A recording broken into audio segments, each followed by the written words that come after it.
Nós estamos diante do Evangelho de Lucas. Nos últimos sermões, nós fizemos a exposição desse Evangelho. No primeiro sermão sobre o Evangelho de Lucas, a gente deu um panorama geral para a igreja, falando do autor, da data, o propósito, a mensagem central, o objetivo, quais as aplicações. A gente viu aqui que esse Evangelho é um Evangelho universal. O propósito do evangelista Lucas, ao escrever o seu Evangelho, era de mostrar que a salvação de Deus é para todas as nações, todos os povos podem contemplar a graça de Deus. Ou seja, não vai ter nenhum povo nessa nossa terra que possa dizer assim: eita, no nosso meio não tem um eleito. Não, todos os povos vão ter pelo menos um eleito. Em cada tribo, povo e raça, Deus vai salvar a um eleito seu. Ele vai chamar povos de diversas nações, tribos e raças, para servir ao seu filho com alegria. Esse evangelho, como nós ouvimos anteriormente, ele apresenta a boa nova da salvação. E a boa nova da salvação aqui apresentada é Jesus Cristo. Ele é essa grande notícia da parte de Deus aos homens. É Ele que é o responsável por trazer a alegria de Deus aos homens. Lucas está narrando isso para Teófilo. E o objetivo de Lucas, narrar os fatos, narrar o acontecimento dessa história, é para que Teófilo creia, para que ele creia que Jesus Cristo é o Senhor, para que ele creia que ele foi ensinado corretamente. Lucas começa então essa sua narração dos fatos de forma bem fundamentada. Ele faz isso do capítulo 1, dos versos 1 a 4, ele mostra que, através de uma apresentação excelente, como Deus construiu a história da salvação, né? Como Deus tem operado, como Deus é o ativo na história da salvação. Lucas mostra isso para Teófilo, e o objetivo de Lucas mostrar essa fundamentação, essa apresentação dos fatos a Teófilo, é para que ele cresça, para que esse evangelho continuasse sendo proclamado tanto no coração de Teófilo, como no coração dos primeiros leitores. Lucas também, depois de fazer uma apresentação excelente do seu evangelho, ele disse que esse evangelho é de Jesus Cristo, que ele é a boa nova da salvação. Ele está registrando os fatos que aconteceram. É um relato só de todos os fatos. Lucas está mostrando isso. Ele disse nos versos de 1 a 4 que ele mesmo foi concedido a ele essa graça dele ser uma autoridade para escrever e falar de Cristo. Mas agora ele vai agora dos versos 5 até o verso 25 do capítulo 1 falar de um grande nascimento. E ele mostra o nascimento do precursor de Jesus, né, irmãos? Que foi um grande homem. João seria esse que viria de uma família sacerdotal. João seria um grande homem porque ele iria preparar o caminho para que o Salvador viesse. Então, quando os seus primeiros leitores olhassem as características de João, eles poderiam perceber o controle de Deus na história. Eles poderiam perceber como Deus seleciona de famílias santas homens santificados muitas vezes para fazer a sua obra. É o caso de João. Tanto Isabel como Zacarias, os pais deles, eram pessoas consagradas, a família dele era uma família dedicada. Deus restaura Israel a partir do templo de Israel, a gente viu isso.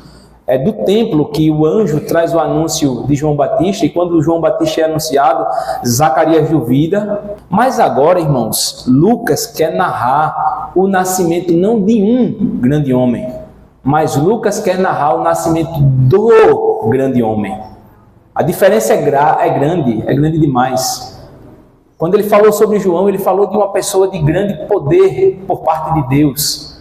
Mas quando ele fala de Cristo, irmãos, ele fala que ele é o Filho do Deus Altíssimo. Ninguém recebeu um título tão supremo como esse, igual ao de Cristo. E o que é que ele quer nesses versos aqui? Ele quer mostrar, através dessa narrativa, onde ele conta os fatos que aconteceram nessa conversa, nesse diálogo entre Maria e o anjo, ele quer mostrar a continuidade da história da salvação. Maria vai ser agraciada, ela vai receber o Filho de Deus em seu ventre. Mas como é que isso pode acontecer? É a dúvida de Maria, e o anjo vai explicá-la tranquilamente. Então, essas ênfases do grande nascimento, é isso que eu queria compartilhar com os irmãos nessa noite. Eu quero mostrar as ênfases desse grande nascimento, do nascimento do homem perfeito. Lucas está anunciando que esse homem perfeito viria. Que bom, né, amados irmãos, que nessa noite nós já podemos contemplar essa verdade que esse homem perfeito veio e está entre nós. Amém, meus amados irmãos? Essa cena, em primeiro lugar, merece destaque. Antes de a gente adentrar nos pontos do texto, essa cena merece destaque. Por que ela merece destaque?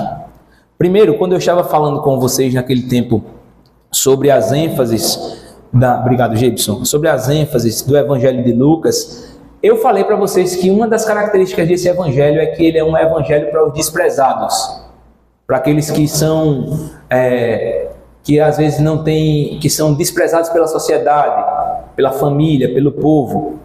E de fato, irmãos, o que está acontecendo aqui com Maria é um cenário que vai fazer com que ela seja desprezada por causa do nome do Senhor. Isso merece atenção. Maria é uma jovem solteira. Ela tem um compromisso com José. Ela está com um casamento marcado. E seria algo muito arriscado para Maria aparecer grávida nesse tempo. Por quê? Porque, consequentemente, ela seria excluída por ser mulher. A mulher, no tempo de Jesus, não tinha tanta valorização assim. E ela ainda seria mais desvalorizada porque ela, como uma virgem, aparentemente ela traiu aquele que... aparentemente ela trairia aquele que ela tinha o compromisso, que era José, e apareceria grávida de um outro homem, não é, irmãos? Como é que a gente se encaixa nessa situação? Deus colocar uma missão tão grande em nossas mãos e nos traga uma extrema vergonha. É isso que Lucas está dizendo. Deus às vezes faz isso. Ele seleciona situações e diz: eu quero que você viva isso. E isso vai trazer vergonha ao seu nome, à sua família, ao seu status. E o que é que você está para me dizer com essa missão que eu tenho para você? E Maria respondeu: Senhor, eu sou serva do Senhor. Cumpra a sua palavra em minha vida. Mas, irmãos, Lucas ele está mostrando uma relação direta aqui de Maria com um personagem do Antigo Testamento.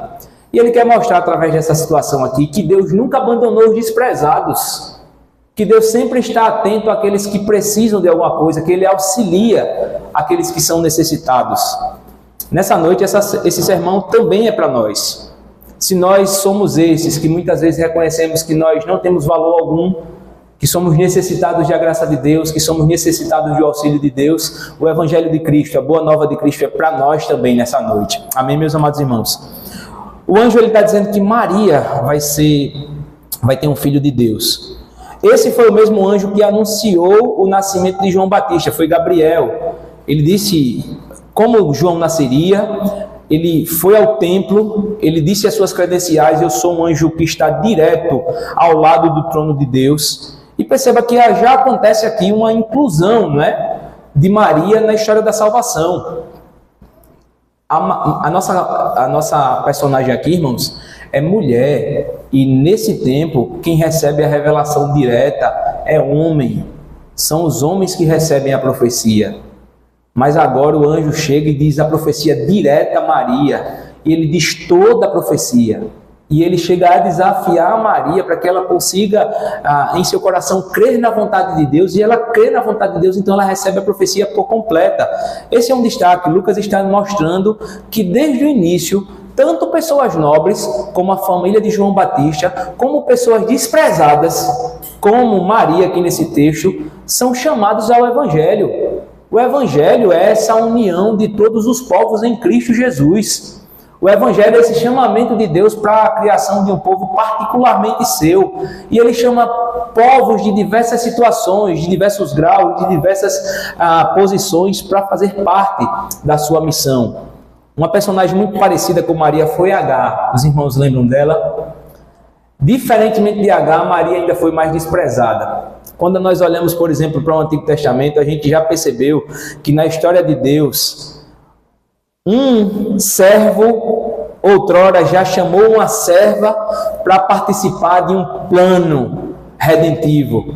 Abraão, conversando com Sara, sua mulher, chama Agar, e Abraão conhece Agar e tem um filho de Agar. Mas, quando esse filho está a nascer, quando acontece aquelas situações, vai avançando esse progresso na família de Abraão, que era favorecido, Sara, que tinha posses. O que é que eles fazem com aquela mulher? Eles mandam ela para o deserto. Um servo, um dono um senhor no passado já conheceu uma serva, já possuía uma serva. Mas o que esse senhor fez com essa serva? Ele a desprezou. Ele colocou-a para o deserto. Essa é a história de Abraão. Essa é a história da humanidade. Mas nessa história de Deus é diferente. Um outro senhor vai tomar uma serva para si. E diferente de lançá-la para o deserto, ele vai estar cobrindo o seu caminho por toda a vida. Que coisa bela, irmãos. Nós vemos a relação aqui entre Agar e Maria. Enquanto Agar, ela foi amparada pelo Senhor em Gênesis 16, porque Abraão a desprezou. O anjo disse assim: disse ainda o anjo do Senhor: você está grávida e terá um filho, e lhe dará o nome de Ismael, porque o Senhor a ouviu em seu sofrimento. Palavras do anjo a Agar. E as palavras do anjo a Maria: você é uma agraciada, você receberá um filho de Deus, o Espírito Santo a cobrirá, e o poder do Altíssimo estará em sua vida. Irmãos, perceba, o que eu estou tentando mostrar com essa cena especial entre essa relação Agar e Maria é que Deus está atento ao sofrimento dos desprezados e dos excluídos. Diferentemente de Abraão, que tinha recursos, que usou a sua serva, que chamou a sua serva para uma missão, mas a abandonou no deserto, Deus é um Deus que atende o seu povo, que inclusive permite que o sofrimento venha na vida do seu povo. O sofrimento pode vir na vida do seu povo, mas a presença do Espírito Santo de Deus é presente na vida do eleito de Deus. Maria tinha que conviver agora com essa dupla situação. Ela deveria acreditar que seria desprezada por causa da missão de Deus, mas ela deveria confiar que Deus a auxiliaria em todos os momentos dessa missão. É assim também, irmãos, conosco. É isso que o Evangelho faz em nossas vidas. Ele nos torna totalmente dependentes de Deus. Totalmente dependentes de Deus. Essa cena aqui é para mostrar isso, que de fato um cristão é alguém que não tem valor, não tem recursos, não tem condições nenhuma de viver a sua vida por si mesmo, mas graças à atuação do Espírito Santo, ele é fiel ao Senhor e ele é feliz em servir ao Deus que o chamou. Amém, meus amados irmãos? Depois de passar dessa cena especial, dessa harmonia que nós percebemos entre os evangelhos, Antigo e Novo, nós queremos ver então essas ênfases do nascimento, do grande nascimento, né? Do nascimento do homem perfeito.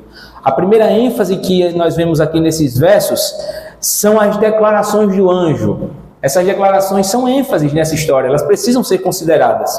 E nós vamos ver isso a partir do verso 32, irmãos. São muitas ênfases que o anjo traz aqui nessa situação. Veja a primeira dessa situação. Vejam as declarações dele aqui. O anjo diz assim: ele será grande e será chamado Filho do Altíssimo.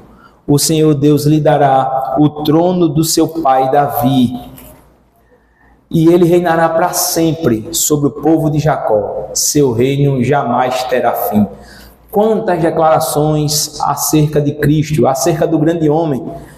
Houve outras declarações aqui nesse evangelho sobre João Batista, o precursor de Jesus. Embora João Batista fosse grande, mas ele não seria tão grande como Jesus. Embora João Batista fosse filho de Zacarias e filho de sacerdote, só Cristo podia ser filho do Altíssimo. Embora João Batista fosse um grande homem que endireitaria as veredas de Israel, só Cristo tem esse título, herdeiro do trono. E por mais que João Batista pudesse ser alguém que chamasse através da mensagem de arrependimento pecadores para conversão, Cristo é aquele que reina no coração dos pecadores. Ele é aquele que tem a força total de convencer pela sua palavra os seus eleitos e trazê-los para si, só Cristo. O reino de Cristo ele começa no coração dos crentes. O reino da igreja é esse reino invisível que começa no coração dos eleitos, é visualizado na igreja, é estendido na igreja universal e ele se consumará na segunda vinda de Cristo, quando Cristo vai dizer: sejam bem-vindos, benditos de meu Pai, possuir por herança o reino que vos tenho preparado antes da fundação dos séculos. Então, naquele grandioso dia, irmãos, nós teremos um só Deus e seremos um só povo dele. Amém, meus amados irmãos? Mas esse reino anunciado já está acontecendo. Desde a chegada de Cristo ao mundo, a escatologia está acontecendo, as últimas coisas estão acontecendo e Cristo herdaria esse título, ele seria rei para sempre. Essa palavra grande aí no verso 32, ela é a palavra megas no grego. Eu pesquisei, irmãos, o significado dessa palavra, mega, né, grande, e nas Escrituras Sagradas a palavra megas tem muitos significados. É muita quantidade, é grande em personalidade, é grande em tamanho, é grande em estatura, é grande em missão. Tem muitas qualificações para essa palavra grande, megas. Mas quando o anjo diz assim, ele será grande, Lucas não teve como registrar qualificador para essa palavra, não teve nenhum termo humano que pudesse descrever como Jesus é grande. Essa palavra megas aqui pode identificar muita coisa no Novo Testamento, mas segundo os comentaristas, quando se fala de Jesus Cristo, ele é tão grande que não cabe na nossa compreensão. Em outras palavras, é isso que Lucas está dizendo, através olha, o Filho de Deus é tão grande que eu não tenho nem como descrever o tamanho dessa grandeza. O termo lá é sem qualificador. O Filho de Deus é tão grande que a única coisa que nós podemos falar com palavras humanas é que ele é Deus. É que ele é Deus. O Deus eterno, irmãos, está agora sendo anunciado pelo anjo, e ele virá, ele deixará o seu trono, e ele se humilhará para cumprir a vontade de Deus. Ele nascerá da Virgem Maria. Esse termo, né, megas, ele está associado com o Salmo 48, verso 1, e com outro Salmo, 86, verso 10, que diz assim: grande é o Senhor. Esse grande no hebraico é megas no grego, e digno de todo louvor na cidade do nosso Deus. Salmo 48, 10. Salmo 86, 10. Pois tu és grande e realiza feitos maravilhosos. Essa grandeza de Deus em relação aos feitos maravilhosos, aí ele diz a grandeza, só tu és Deus. Então, quando Lucas diz assim, ele será grande, é como se ele estivesse dizendo, não tem termos humanos para qualificar a grandeza do Filho de Deus. Mas ele virá. Então, em outras palavras, irmãos, o que ele está tentando expor aqui através dos seus versos, é que existem mistérios tão grandes nessa encarnação do Filho de Deus que nós não podemos alcançar a máxima do texto sagrado.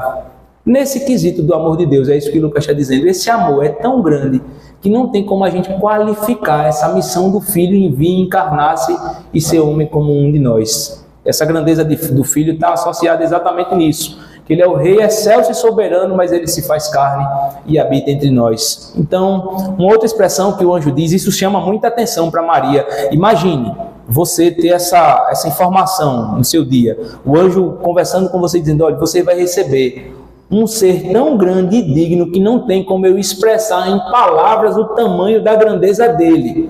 E mesmo assim, ele sendo totalmente grande, ele se relaciona com os seres humanos. Ele ama o povo de Deus. Amém, meus amados irmãos? E aqui, irmãos, a gente vê uma segunda expressão. Ele é filho do Altíssimo. Essa palavra, né, Altíssimo, é El Elyon. Altíssimo aí no hebraico seria El Elyon. No grego é Iptos. A palavra mais traduzida seria isso, o verso Theos Ho Iptos, quer dizer assim, esse é o mais elevado Filho do Altíssimo. O anjo então está mostrando a categoria de Jesus, né? Que assim como ele é grande, e essa grandeza está no fato dele ser Deus, mas ele também está dizendo, ele é o Filho mais elevado. Então percebam que Lucas está mostrando de fato características grandiosas aqui do Evangelho de Jesus Cristo através desse ser, do anjo, né? Ele está dizendo que Cristo é Deus tão grande que não pode ser compreendido por mente humanas, mas ama o seu povo ao ponto de se encarnar, e ele é tão mais ele é o tão elevado Filho de Deus que também não tem como a gente ter um personagem bíblico que se compare a Cristo. O único que nós podemos comparar a Cristo usando as Escrituras Sagradas talvez seja Melquisedeque, lá em Gênesis 14, 18, quando Abraão entregou o dízimo ao servo, ao sacerdote do Deus Altíssimo, do El Elyon, do sacerdote do Deus Altíssimo. Então, todas essas descrições aqui nesse texto, eu acredito, irmãos, que nessa noite serve para a gente reconhecer o tamanho do Deus que nós servimos e o valor desse filho amado de Deus para o seu Pai. Ele é muito amado por Deus, ele é o filho amado de Deus.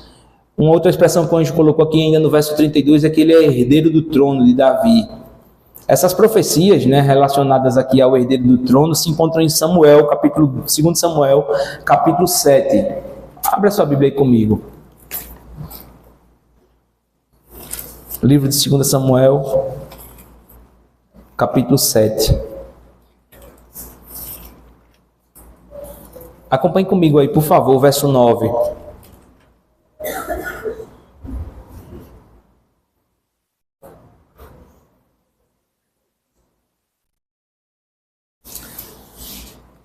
Verso 9: sempre estive com você por onde você andou e eliminei todos os seus inimigos. Agora eu o farei tão grande, tão famoso, quanto os homens mais importantes da terra. Verso 2, verso 7, verso 9.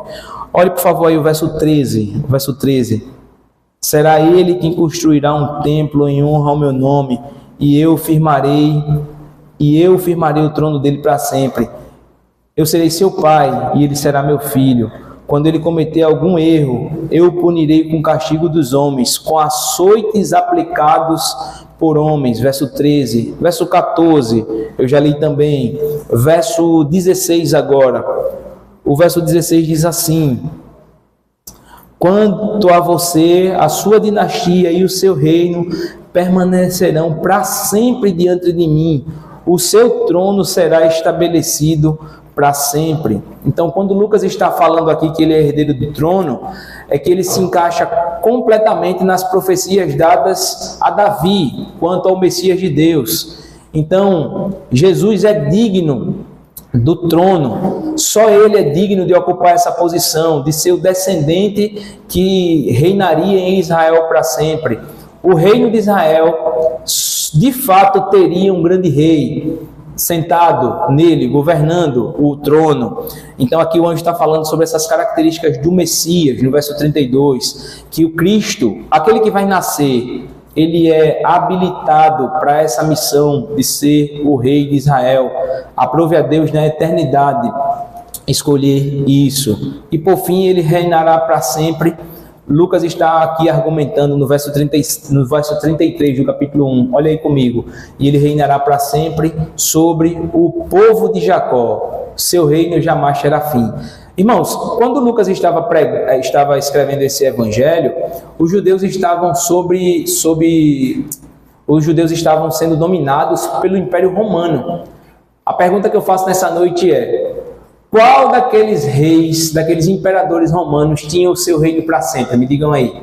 Nenhum deles. Então, quando Lucas está dizendo aqui que ele reinará para sempre, ele está falando um dos atributos de Jesus Cristo. Ele já falou que ele era grandioso demais, ou seja, por ser grandioso demais, ele era Deus. Uma segunda coisa que ele falou é que não existe um outro ser no universo como ele, porque só ele recebe esse título de o Filho mais alto.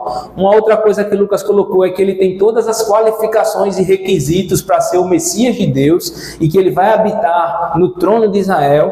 E, por fim, que ele é eterno, que ele tem a eternidade em suas mãos, que ele é rei eterno, que o reino de Jesus Cristo não teria fim. Então, o reino de Jesus Cristo não teria fim porque só Deus tem esse atributo da eternidade. Como nós já aprendemos aqui com o reverendo Weber, nós somos seres infinitos, mas Deus é eterno.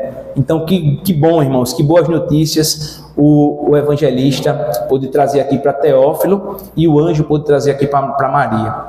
Ô, meus irmãos, mas o que é que esse texto quer falar para nós nessa noite? Ou porque eu preciso conhecer todos esses requisitos do Filho de Deus?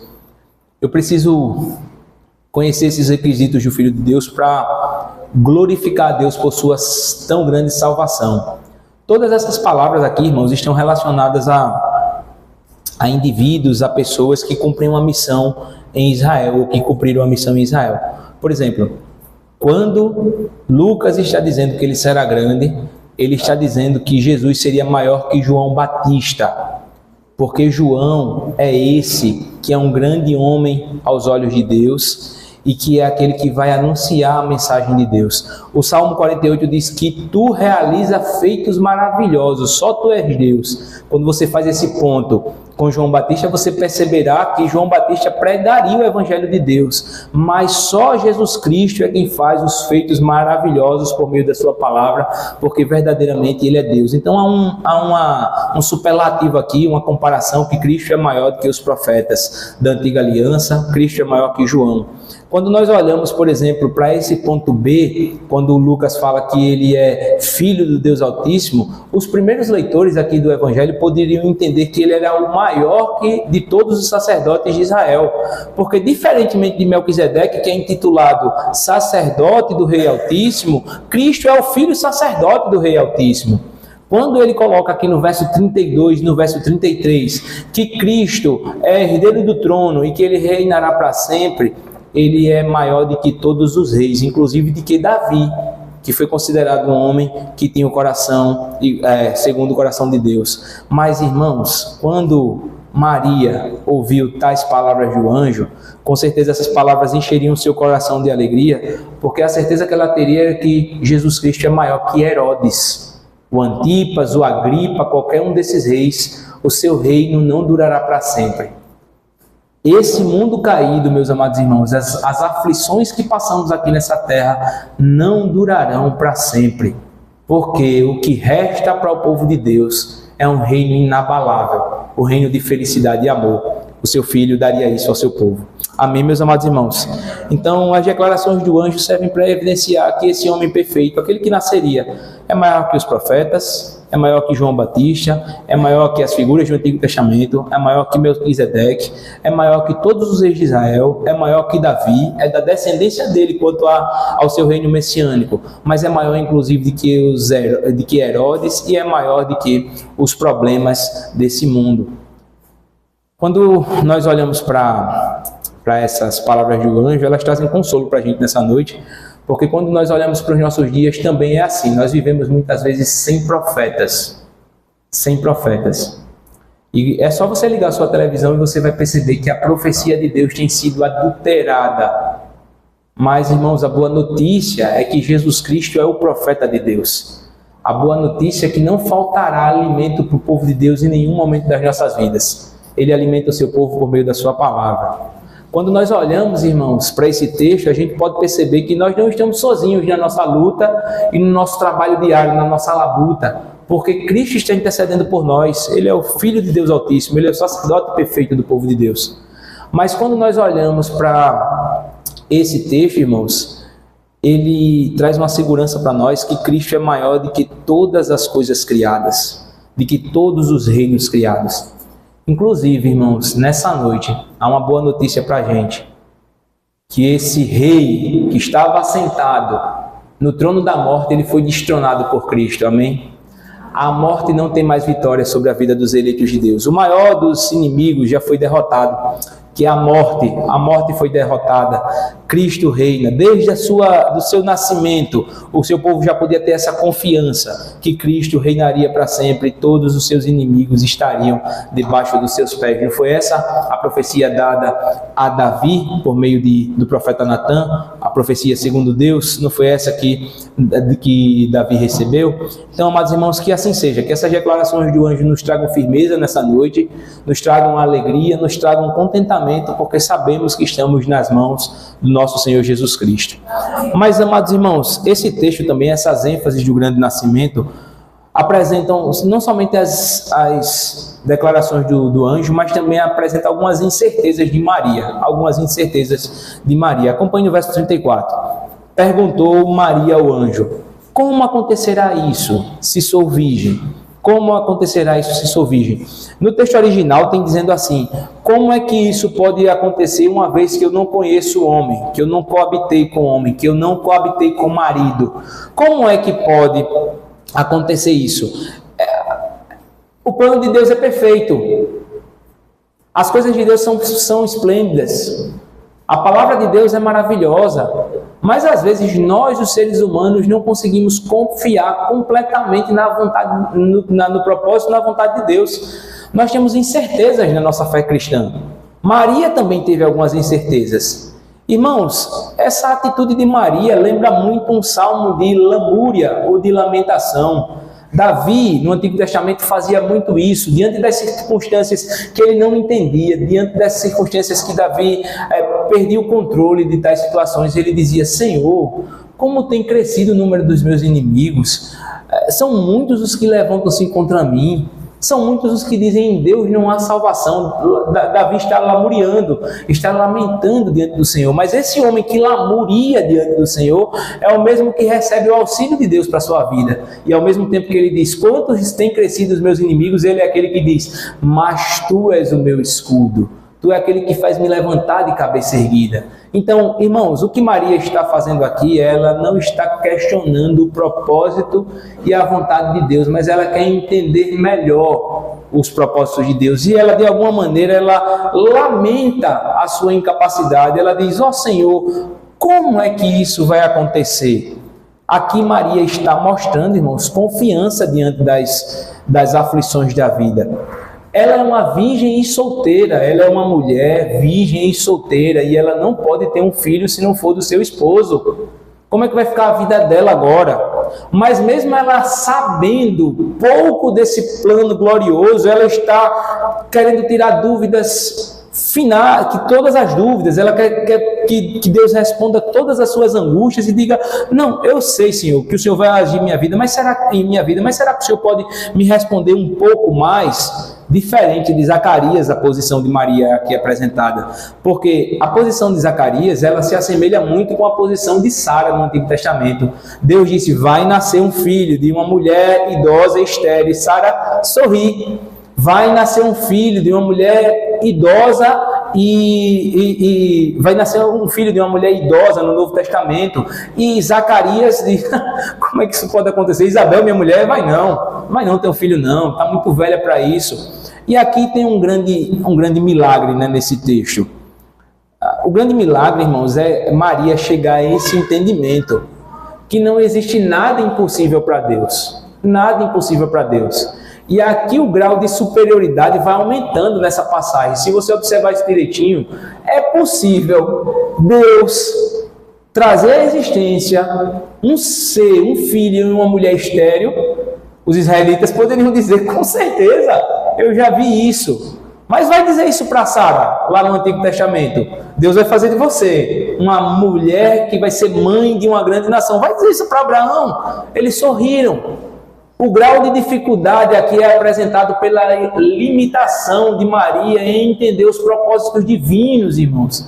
E às vezes é assim que acontece em nossas vidas. A gente fica murmurando as coisas com relação às coisas de Deus. A gente fica desdenhando as coisas de Deus, porque o nosso coração quer ficar acima da vontade de Deus. E a gente não precisa entender toda a missão de Deus, todos os propósitos de Deus, mas a gente precisa entender o básico do propósito de Deus para a nossa vida. Ele quer que a gente creia no seu Filho como o único e verdadeiro Salvador da nossa vida, meus amados irmãos.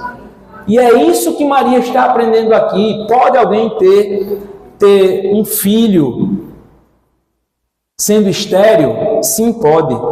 Sara é o exemplo disso. Mas também Isabel, o anjo diz assim: também Isabel, verso 36, a sua parenta terá um filho na velhice, e aquela que diziam ser estéril já está em seu 6º mês de gestação. Aí ele termina: pois nada é impossível para Deus. Deixa eu explicar esse texto: nada é impossível para Deus. Primeiro, esse texto não está falando que nada é impossível para Deus, no sentido apenas de Deus operar milagres segundo o nosso querer e a nossa vontade. Tem muitas pessoas que vão para a igreja e eles ficam sempre buscando esse verso em suas vidas para dizer assim: Senhor, me dá aquele carro, me dá aquela casa, me dá aquele sonho. Aí quando ele escuta esse texto, porque nada é impossível para Deus, é o que a pessoa interpreta. Oh, Deus grande, Deus glorioso, Deus vai trazer bênção e vitória para a minha vida. Isso não é isso que o anjo está falando. O contexto mais imediato é que que não há nada impossível para Deus, porque Ele pode fazer de uma mulher estéril uma grávida. Se Deus quiser, Ele faz de um estéril grávida, Mas para que Deus faça uma estéril grávida, é preciso que ela tenha uma noite com seu esposo, é preciso que ela coabite com seu esposo. Então Deus pode usar os dois para fazer um. Só que no caso de Maria, irmãos, é preciso ter um pouco mais de fé. É um passo a mais. Porque o anjo não está dizendo: Maria, Deus vai realizar todos os seus propósitos. Não. Maria, você é estéril e Deus vai usar José para que você tenha um filho. Não. O caso de Maria é maior. O nascimento é grande mesmo. Porque Deus está dizendo através do anjo que, sem tocar um homem em Maria, o Espírito Santo vai estar nela e vai nascer um filho ali. Então não é impossível para Deus colocar o seu filho no ventre de uma mulher, trazê-lo ao mundo encarnado e fazer dele salvador dos homens. É isso que o texto está dizendo. Não é impossível para Deus o mistério da encarnação, irmãos. Não é impossível para Deus o fato de Jesus Cristo ser 100% homem e ser 100% Deus. É impossível para nós. Maria está reconhecendo isso. Mas veja o que tão grande salvação. Como é que vai fazer isso? O poder do Espírito Santo. E vejam as semelhanças. O Espírito Santo cobrirá Maria. É isso que o texto diz no verso 35. E o poder do Altíssimo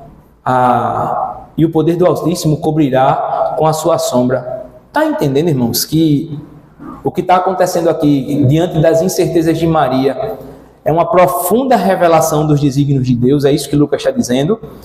Esse texto aqui, os versos 34 e 35, apontam para esse grande poder de Deus em recriar todas as coisas para si mesmo no seu Filho. É isso que Lucas está tentando expor aqui para os seus leitores, é isso que o anjo está tentando explicar para Maria. Lembra que na primeira criação, o que é que diz Gênesis capítulo 1, verso 1? No princípio, criou Deus os céus e a terra. E lembra que é que diz o Gênesis 1, verso 2? E o Espírito de Deus, a sombra do Altíssimo, cobria a face das águas. E o que é que disse Deus? Haja luz, e houve luz. O que é que está acontecendo agora com Maria? Nós temos um mundo caótico, nós temos pessoas sofrendo, nós temos pessoas sendo desprezadas por causa do Evangelho, nós temos famílias inteiras sofrendo por causa do nome de Cristo, e o Espírito Santo traz essa boa nova: Maria, você vai ser aquela que o Espírito Santo vai cobrir, vai estar sobre você. A sua sombra o cobrirá. Maria, você vai ser aquela que vai participar diretamente da criação espiritual do povo de Deus, dos eleitos de Deus. Que privilégio! A nova criação é real. Aquilo que os antigos ansiavam. Senhor, qual vai ser o dia que o Senhor vai restaurar Israel? Está prestes a acontecer, Kel. O caos não vai mais existir. Da mesma forma que Deus criou do nada todas as coisas, Ele vai criar do nada o seu Filho no ventre de Maria. Porque nada é impossível para Deus, meus amados irmãos. Eu queria que vocês percebessem que diante das incertezas, o que o cristão tem que fazer é confiar na providência de Deus. Eu queria que vocês percebessem que é isso que está acontecendo aqui nesse texto. Maria, ela não murmura diante dos acontecimentos da sua vida. Por que eu, Senhor? O que é que vai acontecer comigo? José não vai mais querer casar. Ai, meu Deus, eu poderia ser outra. Por que não a minha prima Isabel? Ela e Zacarias tinham uma vida tão boa, logo eu, a solteira, a mulher. Não, Senhor, me explique melhor. Erga minha cabeça. Me faça andar com o escudo, que é o Senhor, que é proteção diante de todos os dardos inflamados do inimigo. Uma virgem solteira é apresentada para ela a solução. O Espírito Santo, o poder do Altíssimo estaria sobre a sua vida. O Espírito Santo cobrirá. Essa palavra cobrirá quer dizer assim, ela está associada a Êxodo 40, verso 3, ela está associada a Mateus capítulo 17 e ela está associada a 2 Pedro capítulo 1, verso 16. Em Êxodo 43 é a Shekinah, né? A Shekinah cobrirá o templo de Israel. Em Mateus capítulo 17, a Shekinah, a glória da transfiguração, cobria Jesus. E a voz que vinha do céu dizia: esse é o meu filho, a ele ouvi. Então, em 2 Pedro, essa questão de cobrir quer dizer capacitados para uma missão. Então, Lucas está dizendo que as dúvidas de Maria trouxeram uma profunda dependência do seu coração a Deus. Que as dúvidas de Maria levaram Maria a se humilhar diante da presença de Deus e reconhecer que Deus é soberano e reconhecer que os propósitos de Deus são mais altos que o dela e se prostrar em adoração a Deus e se colocar como uma serva dedicada para que esse Deus cumpra na sua vida todos os seus propósitos.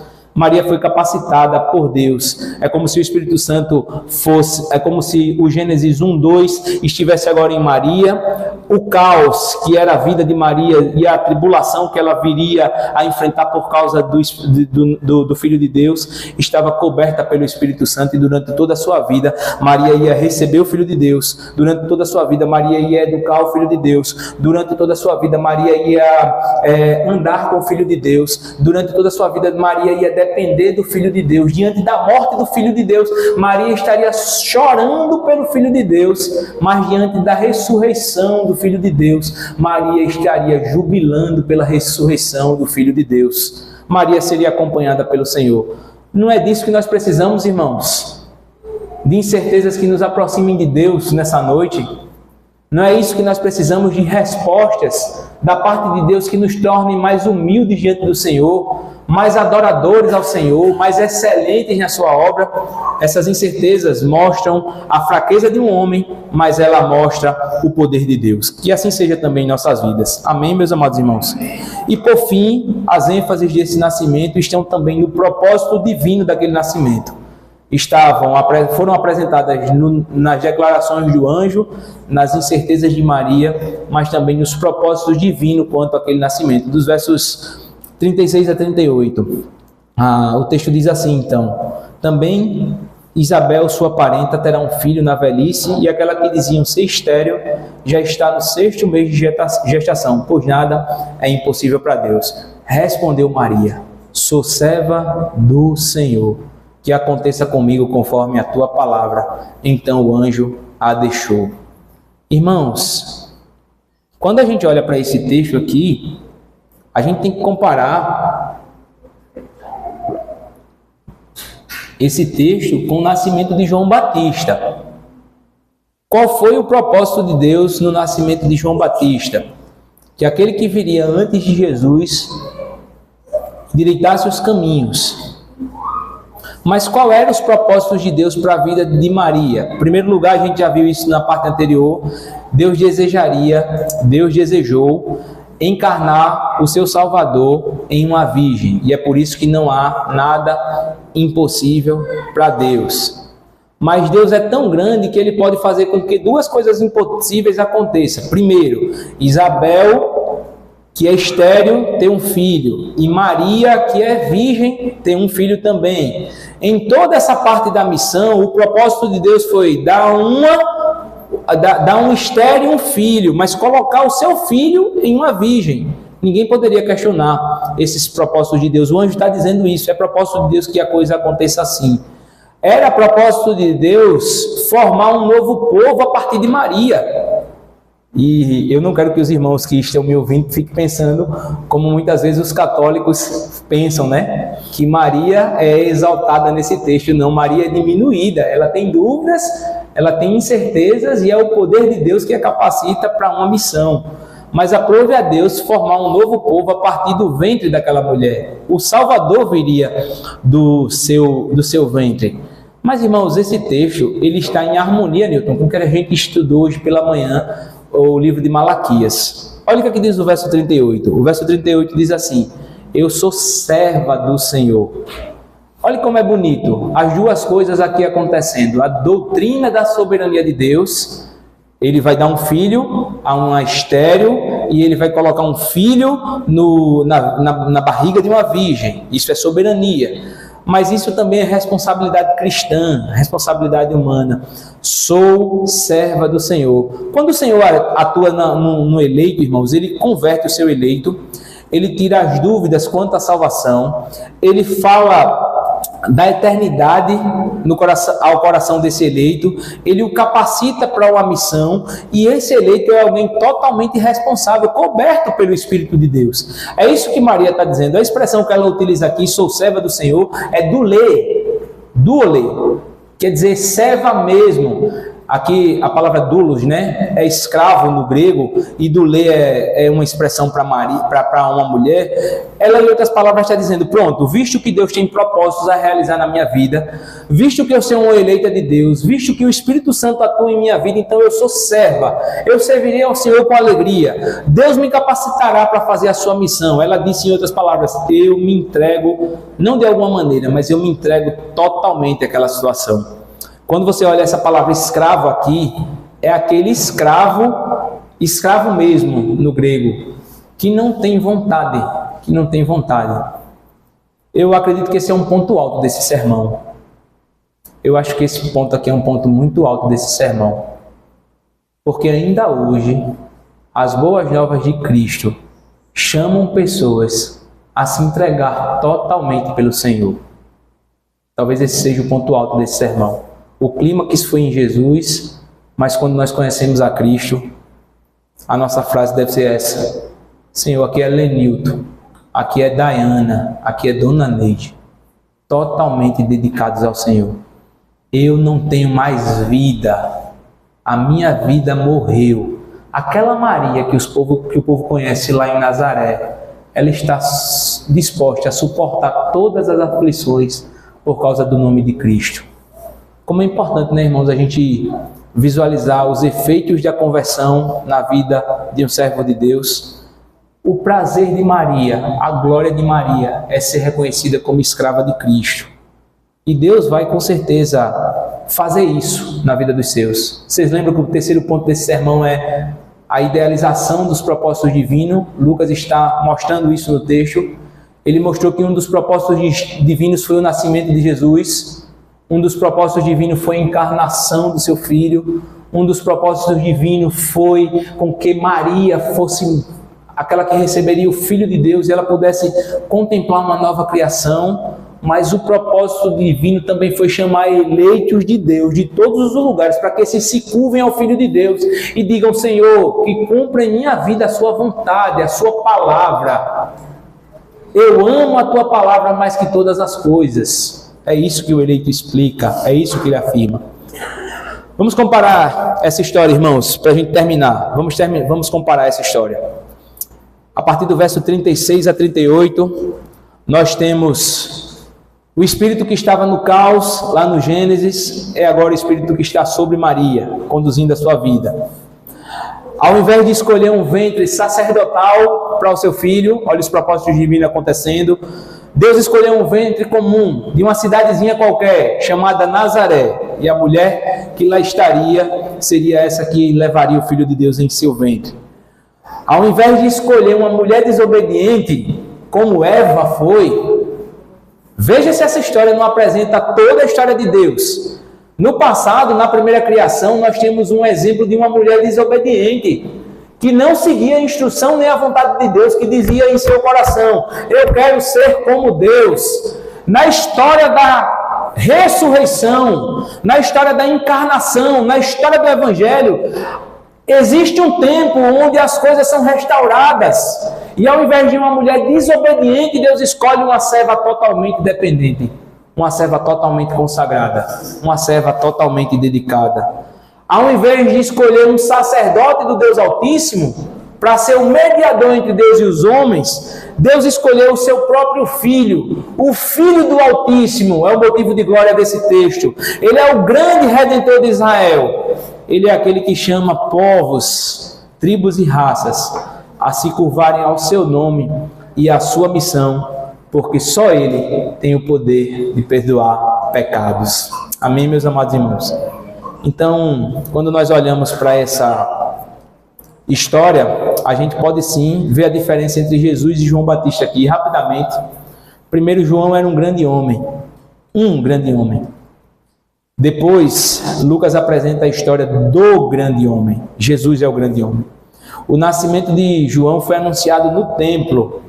O nascimento de Jesus foi anunciado lá numa vilinha em Nazaré. João seria filho de sacerdotes. Cristo seria filho de uma mãe solteira. João teria pais que teriam recursos.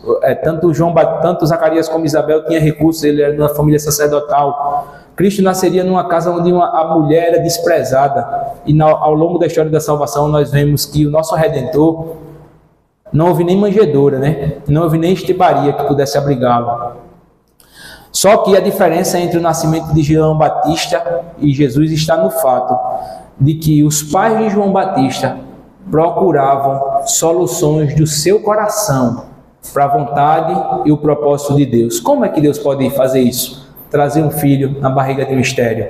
Enquanto Maria, a mãe do Senhor Jesus Cristo, confiou no decreto e na providência divina para a sua vida. E ela disse: Senhor, eis-me aqui, se cumpra em mim a tua vontade. Então, irmãos, o que Lucas está tentando apresentar aqui é essa grandeza do Filho de Deus. O Cristo é grande porque todos esses argumentos que ele colocou aqui mostram sempre que Deus escolheu as coisas mais improváveis para revelar o seu evangelho. Utilizou os meios mais incapazes para mostrar o seu grande poder. E nada, nem as coisas limitadas desse mundo puderam desfigurar o plano de Deus. Puderam impedir que o plano de Deus acontece. Como diz o comentarista bíblico, a grandeza do Filho é ainda mais notável, né, nesse texto, porque ela está combinada com grandeza, mas está combinada com humilhação e a disposição do excelso em servir e em sacrificar-se pela salvação dos pecadores. Eu estava lendo essa semana um texto, né, de um livro, O Conhecimento de Cristo, e nesse livro a gente vai ver uma cristologia abundante, ou seja, a doutrina de Cristo é estudada. O autor é o Mark Jones, é um pastor presbiteriano, e quando ele chegou no capítulo 4, né, ele fez uma declaração sobre Jesus Cristo e sobre esse pacto da graça, sobre essa eleição dos filhos de Deus, e associando isso à encarnação, eu pude linkar aqui com esse texto do sermão. Ele disse assim: ó, que beleza é esse pacto da graça! Da minha alma tão doce consolação, há uma graciosa pactuação entre o Pai e o Filho, e pelo Filho com a raça de Adão, que deveria se arrepender e a sua graça buscar. Mas o Filho ao Pai disse, era Adão que deveria ter feito isso, mas foi o Filho que ao Pai disse: eu irei a natureza do homem sobre mim a tomar, eu mesmo vou o resgate entregar pelos eleitos, para que eles possam viver. E aí o autor falando essa poesia, né, o Mark Jones, ele diz assim: vem, filho, vem, se tu fizeres, e falando de Deus, né, eles no inferno e na danação não hão de padecer. O Pai diz ao homem que pobre é, se creres com fé salvadora neste filho meu, eu dar-te-ei paz e verás que o eterno amor de Deus o abraçarás. Se creres com fé salvadora neste filho meu, dar-te-ei paz e verás que este eterno amor te abraçarás. Quando nós olhamos para um texto como esse, irmãos, a primeira aplicação que Deus nos chama nessa noite é a conhecer o ministério da encarnação de Jesus Cristo. Lucas chegou ao ponto de não qualificar. O que é que eu vou dizer? Que grandeza é essa? Eu não tenho palavras. Nós precisamos conhecer, irmãos, ainda mais o propósito da encarnação, o porquê Deus encarnou seu Filho, para que Deus, quais as implicações da encarnação para os nossos dias. Nós precisamos valorizar corretamente a obra do Espírito Santo, que ao contrário de que muito é dito, ele não fica cobrindo pessoas para que elas fiquem como pessoas sem noção, como loucos. O Espírito Santo, ele está dentro de uma pessoa para que ela conheça a obra de Deus, para que ela tenha iluminação quanto à salvação de Deus e para que ela creia no Filho como seu verdadeiro e fiel Salvador. Uma terceira aplicação, irmãos, é que nós devemos silenciar, assim como Lucas fez, as falsas posições sobre a encarnação de Jesus Cristo. Para Lucas, ele era o grande Deus e o Filho do grande Deus. Para Maria, ele era o Deus encarnado e ele era o Deus eterno.